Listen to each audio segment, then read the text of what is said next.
Hello दोस्तों, आज की वीडियो में हम जानेंगे कक्षा 10 का विज्ञान का कटऑफ लिस्ट, यानी कौन सा चैप्टर कितने नंबर का है और कौन से चैप्टर से कौन प्रश्न आ सकते हैं। देखिए, पहला है रासायनिक पदार्थ, प्रकृति एवं व्यवहार, जो कि रासायनिक विज्ञान है। उसमें आपको कुल 20 नंबर मिलेंगे। और यहाँ देखिए दूसरा है जैव जगत यानी बायोलॉजी, इसमें आपको कुल 20 नंबर मिलेंगे। और यहाँ तीसरा देखिए अपवर्तन यानी फिजिक्स का है, इसमें आप 12 नंबर मिलेंगे। और चौथा है विद्युत धारा का चुंबकीय प्रभाव, देखिए इसमें आपको 13 नंबर मिलेंगे। और प्राकृतिक संसाधन देखिए वो पढ़ने वाला चैप्टर है, उसमें आपको 5 नंबर कुल मिलेंगे। देखिए इस प्रकार आपको कुल 70 नंबर हो जाएंगे। और 30 नंबर तो आपको स्कूल से प्रोजेक्ट से मिलते हैं, और इसको लेकर आपको कुल 100 नंबर हो जाएंगे। देखिए अब जानेंगे कि रासायनिक विज्ञान पहला चैप्टर में कौन से प्रश्न आ सकते हैं। देखिए पहला चैप्टर है रासायनिक अभिक्रिया। देखिए इसमें पहला है रासायनिक समीकरण आ सकता है। दूसरा संतुलित रासायनिक समीकरण, इस समीकरण को संतुलित करने के लिए आ सकता है। और संतुलित रासायनिक अभिक्रिया के प्रकार आ सकता है। देखिए इसमें के प्रकार होता है संयोजन अभिक्रिया, अपघटन, वियोजन, विस्थापन अभिक्रिया और द्विविस्थापन, अवक्षेपण, उदासीनीकरण, अपचयन तथा उपचयन अभिक्रिया आएगा। देखिए और दूसरा चैप्टर है अम्ल, क्षार तथा लवण।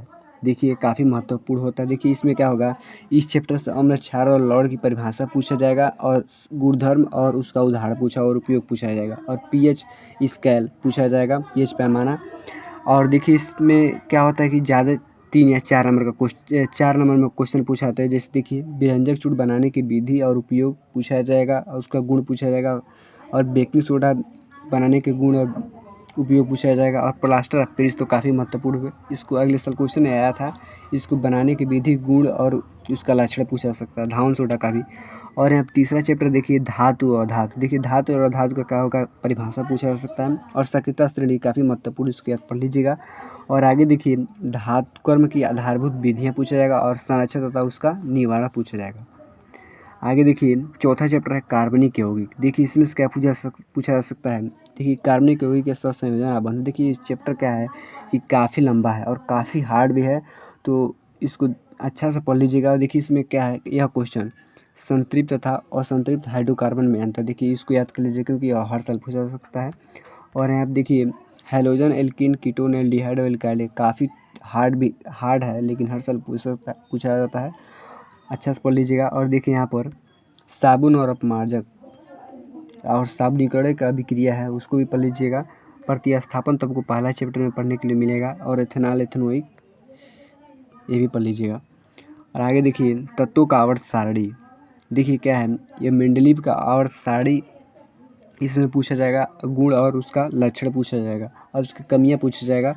और धातु तथा अधातु का गुणधर्म पूछा जाएगा। इस चैप्टर से आपको क्या होगा कि इसमें इस तरह से आपको केमिस्ट्री में कुल 20 नंबर मिलेंगे। हर चैप्टर लगभग 4 या 5 नंबर का हर चैप्टर से प्रश्न आएगा। यहाँ दूसरा देखिए बायोलॉजी का है जैव जगत। देखिए यह भी 20 नंबर का है, काफ़ी आसान है, काफ़ी हार्ड भी है और काफ़ी आसान भी है।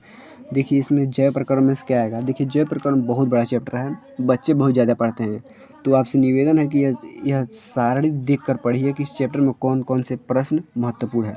देखिएगा होगा इसमें क्या पूछा जाएगा, सजीव पौधे तथा जंतुओं में पोषण, श्वसन, परिवहन तथा उत्सर्जन की मूलभूत अवधारणा, इस चैप्टर से पूछा जा सकता है। और यहाँ पर देखिए 7वां चैप्टर है प्रजनन। इसमें से ज़्यादा बहुविकल्पी प्रश्न आते हैं, लेकिन फिर भी आप इसका जो लॉन्ग आंसर है वो भी पढ़ लीजिएगा। इस चैप्टर में देखिए लैंगिक तथा अलैंगिक जनन में अंतर पूछा जा सकता है। और परिवार नियोजन की विधियाँ, इसको रोकने की विधि पूछा जा सकता है। और एड्स की रोकने की विधि में और इसके संक्षिप्त टिप्पणी लिखने के बारे में आ सकता है। और जनन स्वास्थ्य के बारे में आ सकता है। अगला है आनुवांशिक तथा जैव विकास। देखिए 8वां चैप्टर है, इसमें से क्या पूछा जाएगा।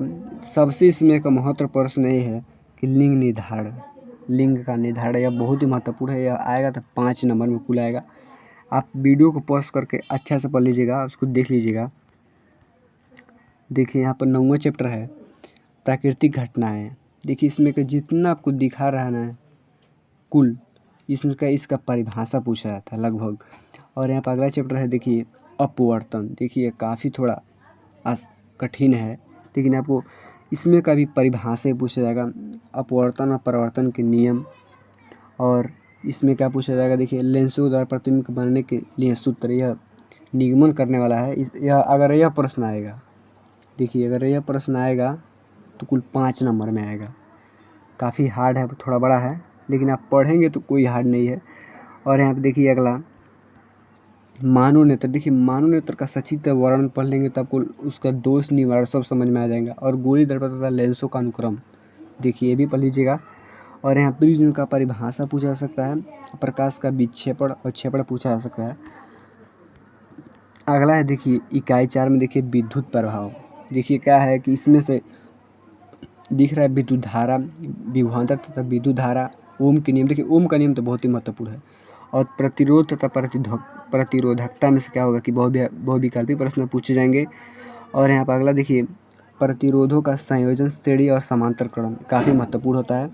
और विद्युत धारा का ऊष्मीय प्रभाव, देखिए इसमें से क्या होगा बहुविकल्पी प्रश्न ज़्यादा पूछे जाते हैं। अगला है देखिए इसको आप अच्छे से पढ़ लीजिएगा, यह चैप्टर आपको दिखा देता हूँ, यह चैप्टर अच्छे से पढ़ लीजिएगा।